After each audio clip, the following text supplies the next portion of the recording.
This week, the agenda explored just how big the eyes of Big Brother were and examined whether our fast-paced lives mean we pay less attention to the past. The agenda's Week in Review begins by weighing the political and economic merits of the deal between Cisco and Ontario.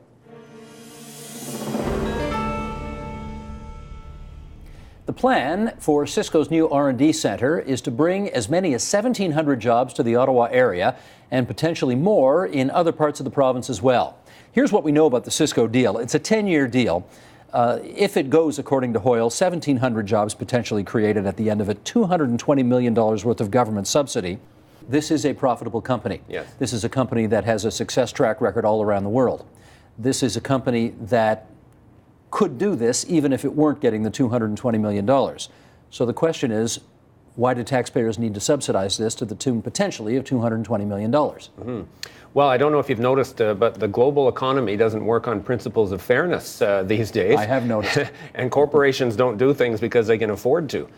So the reality is, unless we're going to, start going back to an era in which capital was controlled, in order to attract businesses in key industries like high tech, like the auto industry, like aerospace, like other high value services, we have to offer a proposition in Canada that's at least as appealing as what they can get elsewhere, whether the company's profitable or not. So this shouldn't be seen as a way of helping out Cisco. Cisco doesn't need our help, obviously. This is a way of helping out ourselves by making sure that companies like Cisco have a strong presence in Ontario and that we get the benefits of that activity. Want to respond to that? I would like to elaborate. I mean, Cisco and all corporations are much more footloose than provinces. So Cisco can shop around its company to different jurisdictions. Ontario can't shop around itself to different jurisdictions. So they've got the bargaining chips on their side of the table. In other words, if you don't give us this money, we'll just go somewhere else and somebody else will give it to us. Yes. That's the nature of the game today. Right. Well, if that is the nature of the game, then we had to do this, right? No, we didn't have to. We could forego it. I mean, Cisco is getting some. So we could talk about what those numbers look like, because I'm not sure that I would quite agree with Jim about whether it was so beneficial to us. So I just ran some quick figures on what that $220 million is buying us. So if you think, let's be realistic here. It's not like we're hiring high-tech people who are sitting there unemployed right now. We're hiring high-tech people who are already in pretty good jobs. So let's assume that when we hire these guys, they're going to be paid a little bit more, maybe $20,000 or $30,000 more than they're currently earning. Because they're certainly not. We're not creating new $100,000 jobs here. And what's that going to give us? Well, my numbers are, of that 220 million, Cisco is getting 120 million. The workers are going to get about 65 million in higher earnings, and the taxes that we're going to earn on that extra earnings, because every time we earn money, we pay the government, they're going to earn about 35 million. So and that's over the 6 years. I know you were mentioning a 10-year horizon. Mm-hmm. There's two parts to the agreement. The first part is a 6-year agreement, so I'm just working off those first 6. But all right, so you're saying that, we're not going to be making. But that assumes there's no new jobs created, and that's where Daniel and I would disagree. I mean, even if some of the workers in the Cisco operation are recruited away from someone else, you're still creating new activity there, and you now have a vacancy somewhere else that you can fill, which means even more opportunity. Unless you actually believe that the scale of activity in Canada is held back by the limited number of workers, then they are new jobs. And if you assume that, then it will be a fiscal win. You're going to have to assume that there's, bearing the numbers that I've just given, 120 million of that 220 is going to Cisco. You're going to need a lot of new jobs here. You're going to need a lot of more payroll, because right now the payroll I'm getting at is about 65 million. So we're going to need a lot of new jobs. It's probably let me state it a different way, because I know we don't want to get bogged down in numbers. I think what we could probably agree on is that it's not going to be an overwhelming win for the province. My sense is it's going to be a loss. $100 million loss is big, but I've seen the government make much worse decisions than that. Maybe it's not 100 or 120 million that I'm saying, maybe it's less. Okay, we know some of the particulars of this deal, the length, the money, anticipated job creation, but there's a lot of sketchiness, I guess, around the rest of the details. Anything you want to fill in that we don't know already?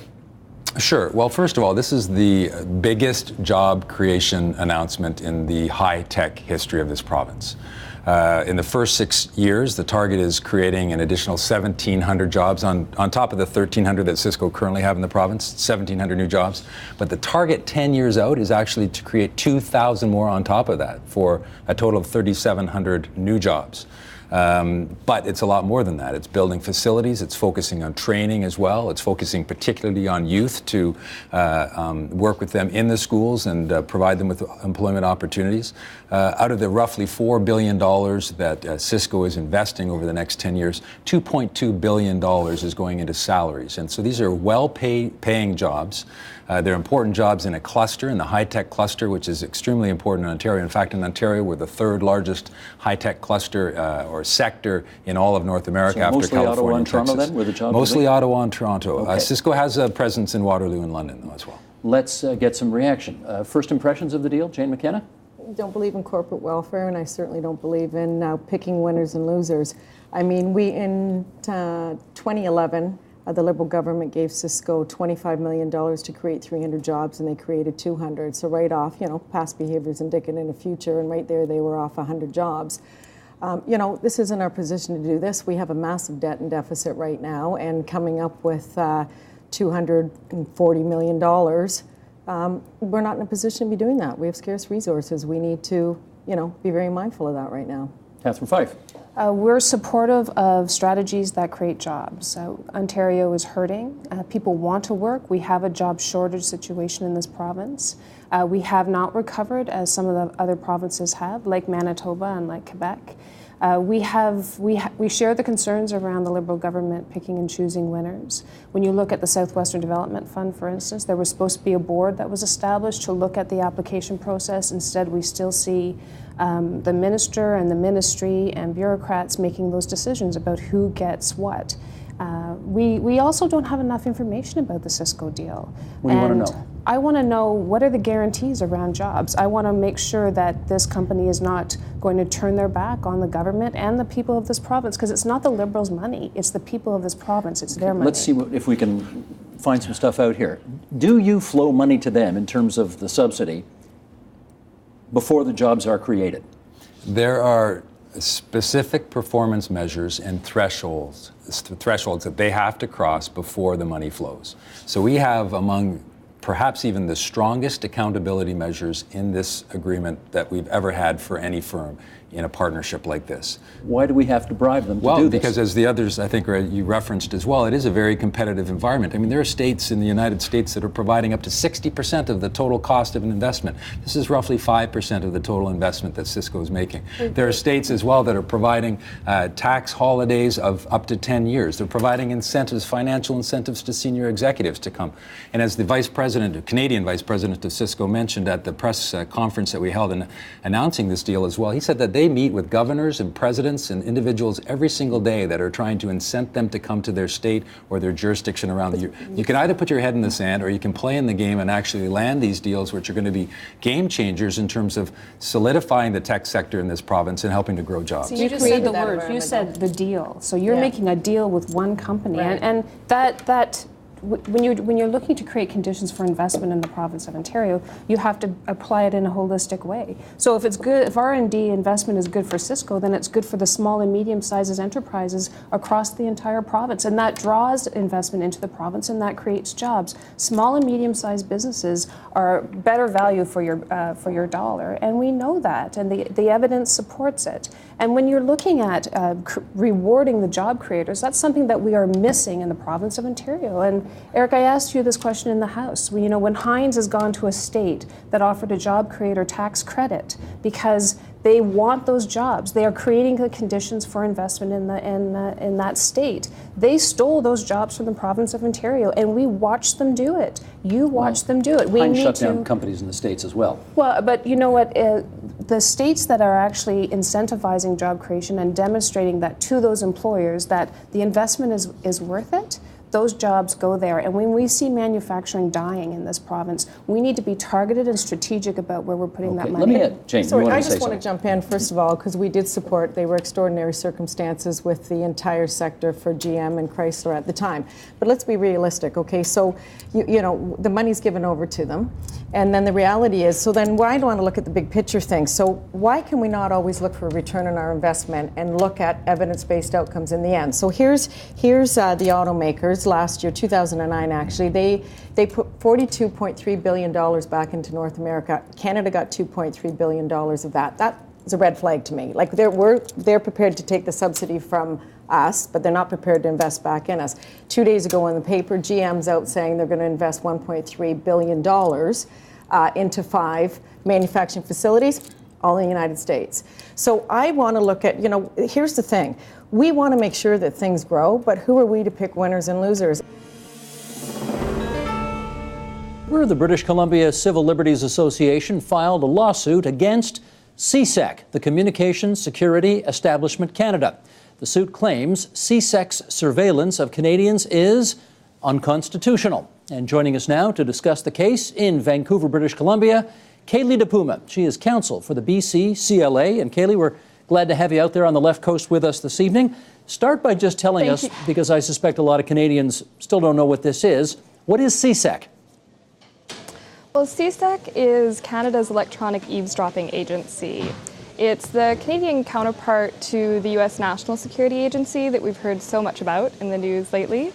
CSEC's been around for quite a long time, since the Cold War era, actually, and it is charged with collecting electronic communications such as email, phone, internet, website accessing information, and all sorts of things for Canada's interests, both in terms of security and other national interests. At the moment, Kaylee, they are building apparently a $880 million, 72,000 square foot headquarters in Ottawa that is going to use the equivalent of a small town's worth of energy. What do we know about what's going to be happening inside that building? Well, CSEC's operations are really shrouded in secrecy. They would prefer to keep much of what they do out of the public eye. What we suspect that this new building will enable them to do is a lot more of the data processing and data mining that requires a significant amount of energy and computers in order to achieve. We've seen a new similar building being built in Utah in the United States for the NSA. And we think that it's clearly an expansion of what CSEC already is. And data mining means what?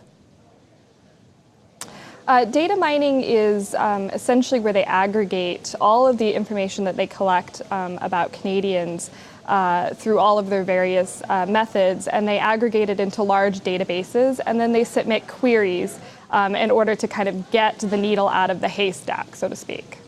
Now, you are alleging in your suit that CSEC is violating our constitutional rights as laid out in the Charter of Rights and Freedoms. In a nutshell, give us the argument. How do you think they're doing that? We allege that 2 aspects of CSEC's operations are unconstitutional. First, we say that CSEC is collecting Canadians' private communications, like the content of your email, your phone conversation, and your text messages, when Canadians are communicating with someone outside of Canada. They are also collecting metadata information, which is produced each and every time a Canadian uses the mobile phone, accesses the internet, or sends an email or text message. That's not the content of information, but it can still tell the government an awful lot about you once it's collected over time. We say that these 2 activities, when aimed at Canadians, violate our Charter of Rights and Freedoms protection against unreasonable search and seizure and infringe on our right to free expression. What do you think the harm is in the government collecting that kind of information? Well, there's quite a few harms that we see. The first is with respect to free expression. Our concern is that Canadians will begin to self-censor, that expression that would normally be legal and in the normal course of things, they will begin to curtail because they fear that the government is in fact listening to what they're saying and recording it. So there's that aspect. The other aspect is really all about accountability. CSIC operates virtually without any accountability measures. And essentially we say that a proper functioning of our democracy requires that CSIC have real oversight, that there be some judicial involvement, some parliamentary consideration of what CSIC is doing to ensure that Canadians' rights are being respected in the course of CSIC's activities. Late last year, the federal government introduced Bill C-13, the Protecting Canadians from Online Crime Act. In addition to its measures aimed at cyberbullying, the bill proposes new police powers, which aren't sitting well with some. Joining us now for more in the nation's capital, there's Michael Geist. He is the Canada Research Chair of Internet and E-commerce Law at the University of Ottawa. And Michael, first of all, Happy New Year, and thanks for coming on the program again. Happy New Year to you, too. Thanks for having me. Thank you. Here's Justice Minister Peter MacKay. I'll read you a quote of his, and then we'll come out of that with a question. He said, "With the click of a computer mouse, a person can be victimized before the entire world. Such conduct can destroy lives. It clearly demands a stronger criminal justice response, and we intend to provide one." Okay, the bill is in place. Do you think it does the job? Well, no, on a couple of levels. First off, I don't think the bill is really about cyberbullying. There are several pages in what is a 70-page bill that contains one core provision designed to target cyberbullying at a time when we already have a myriad of rules that already deal with cyberbullying. The reality is that most of this legislation is what is referred to as lawful access, and it's thinly disguised in the sense that it is the majority of the bill. It's just, in a sense, a new attempt by the government to bring back what has been controversial legislation and doing it with a bit of new packaging. In prior attempts, we saw things like around terrorism, at one point in time spam, and more recently around child endangerment. You'll recall that bill. This bill now talks about cyberbullying. It's a hot issue. Everyone's, of course, sensitive to the concerns around it, but it still is primarily a bill that's about lawful access and very little about cyberbullying. Do you think that the new bill, C-13, makes it easier for telecom providers, who of course have a lot of our personal private information, to make that information available to law enforcement people?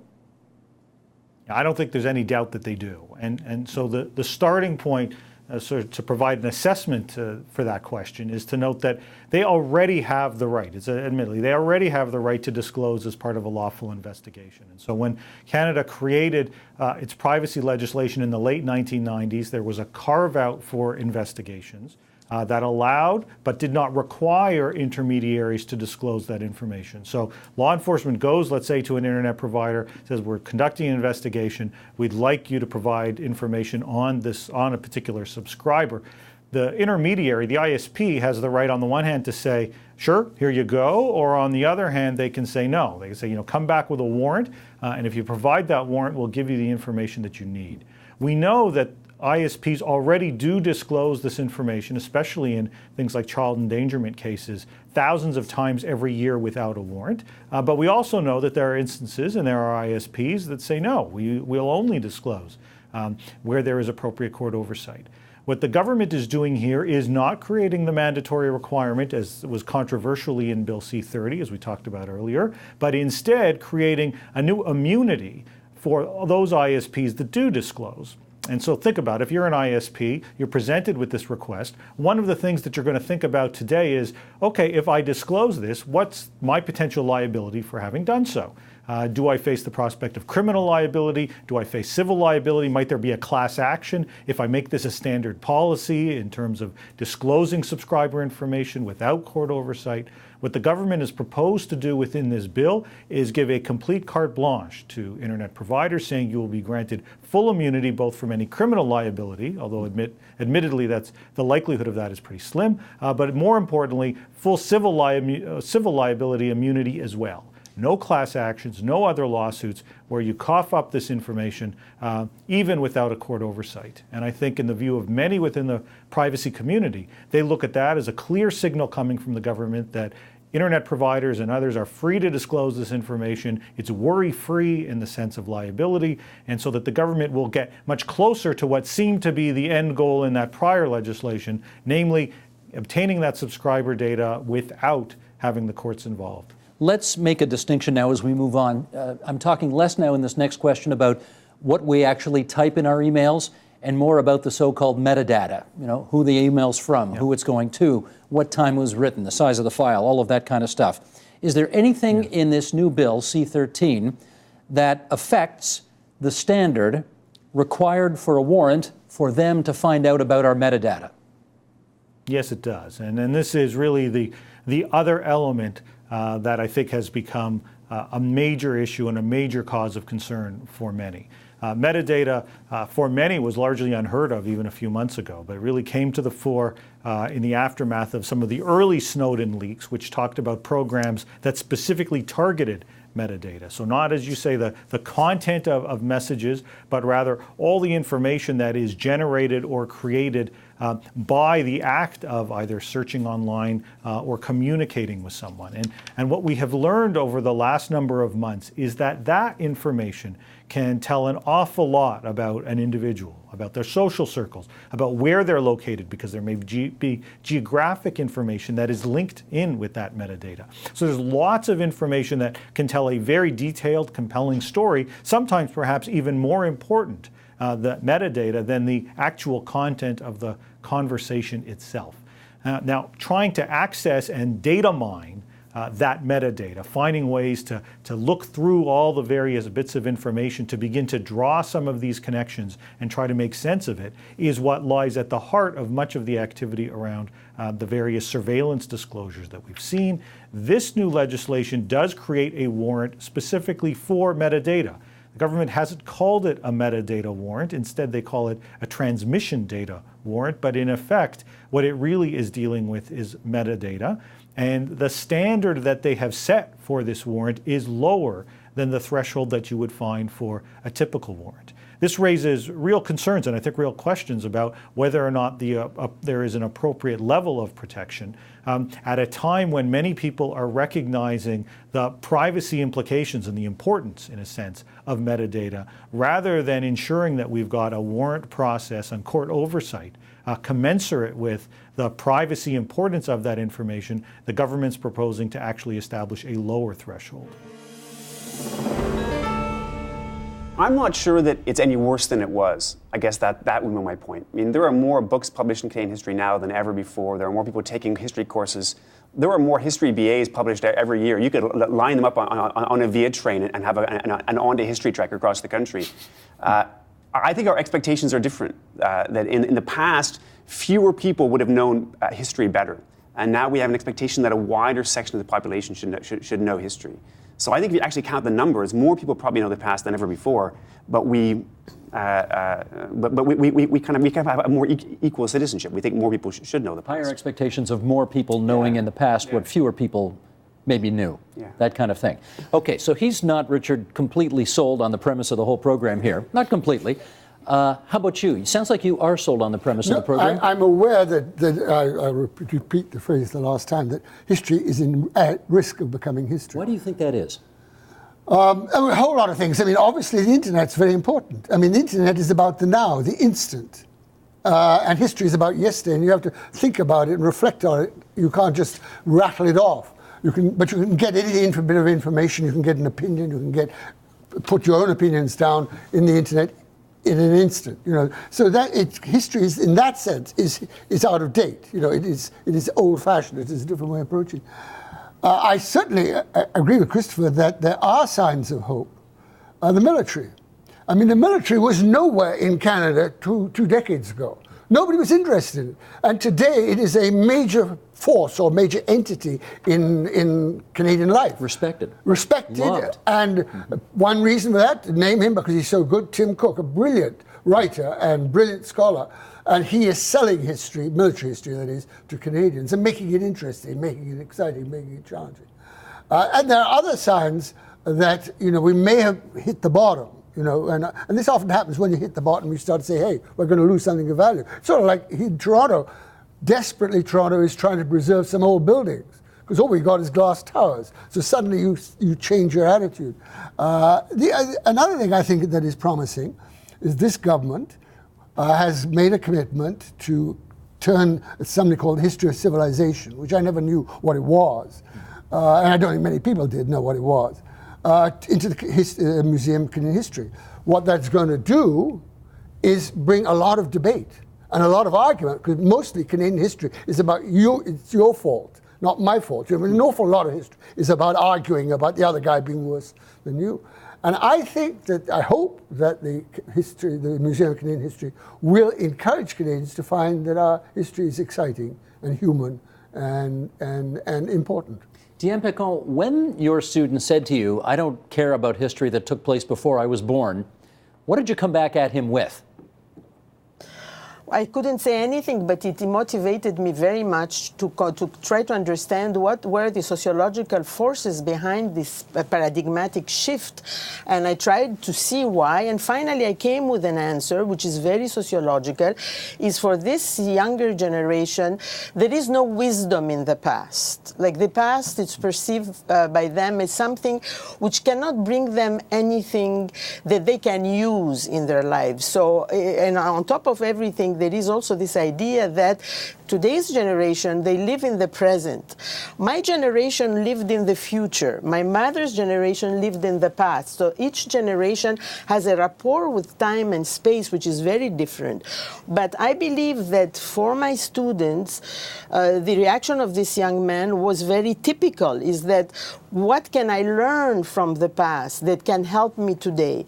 So I came to the conclusion that for younger people, but I believe it's also the whole society that lives in this state of mind, there is a discontinuity. We live in a world which it's fragmented. There are some events, they happen, they disappear, there is a creation of another set of events, they happen, and they concern only the people who are entangled with them. So it's a completely different perspective than other generations had before, which they were living in order to conserve the richness of the past, to use the richness of the past as an element on which they can build their present lives. So it's a very complex and very deep and very new phenomenon, which I consider also quite dangerous in many ways.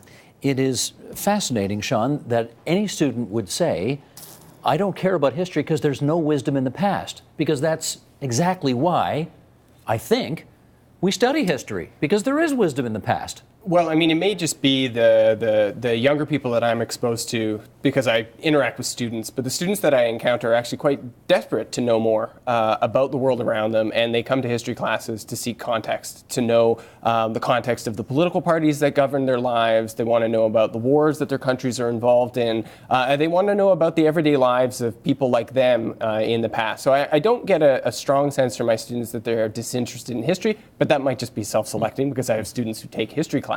But I do disagree somewhat with the idea that the internet has fragmented our attention and is focused on the present. In fact, it troubles me the extent to which historians don't embrace the internet as a tool. It's the most powerful tool for the dissemination, accumulation of knowledge in human history. And for historians who spend a lot of time in libraries, it's extraordinary to me that we would even consider turning our backs on the world's largest library that has ever existed. Well, does anybody suggest that?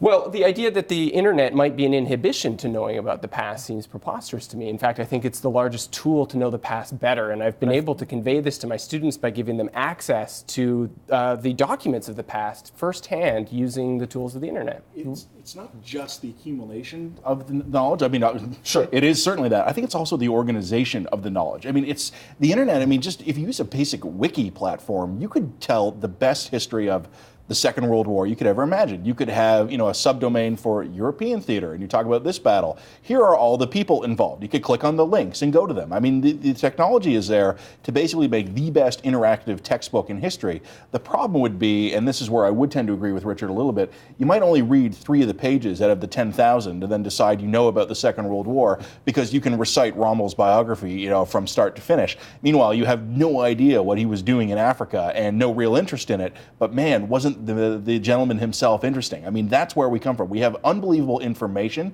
organized and presented beautifully. Do we know how it all fits together? That is where I think we're lacking, and I think that's probably something the internet does not do well. And that is the Agenda's Week in Review. You can see all of those programs in their entirety. They're on our website, theagenda.tvo.org, on our iTunes channel, and on our YouTube channel. That's at youtube.com/theagenda. Support Ontario's public television. Donate at tvo.org.